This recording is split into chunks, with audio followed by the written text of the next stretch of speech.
I think the Republican Party is more fragmented than the Democratic Party. I think the Democrats will be able to mount an opposition to Obama in some form, to Trump in some form.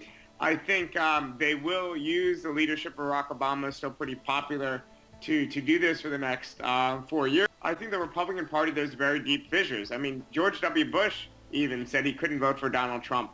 The whole generation of Republican leaders and past presidential candidates repudiated Donald Trump. So I think the party is very divided. And I would say with the Tea Party, the Republicans kind of let the lunatics run the asylum, in 2012. And I think the Trump phenomenon is really these people who were kind of created and encouraged at the behest of neoliberal politics, essentially coming into power with a very different platform. And that's actually quite unusual to have the dominant party of capital, the Republican Party, be run now by someone who doesn't directly represent, their particular sectoral interests. Every major sector of U.S. capital was behind Hillary Clinton.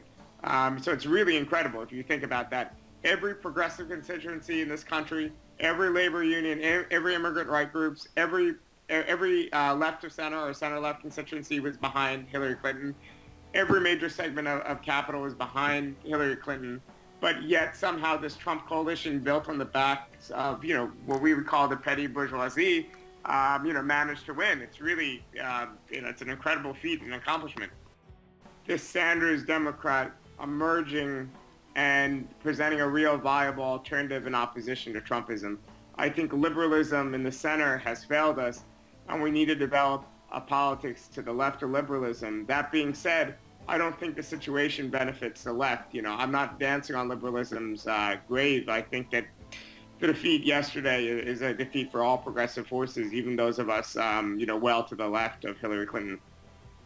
I think, though, we've seen with Sanders and with these social movements that we have the potential for a social majority. In fact, when we're able to articulate our ideas, at the very least a broad social democratic platform, most Americans agree with us, and most Americans want that politics over the politics of hate and fear and whatever else Trump is offering.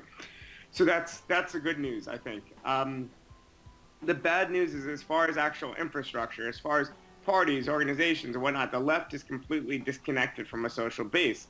The only real vehicle we have to reach ordinary people, the only force with the size and resources to do so, is through the labor movement, which of course in the United States is notoriously bureaucratic and disconnected from rank and file pressure. So, I know this sounds very rote to say, but I think part of the revitalization of the left needs to happen through, revitalization of the labor movement and rank and file struggles, and actually doing things that builds a left, a social base in working class communities. Right now we don't have that.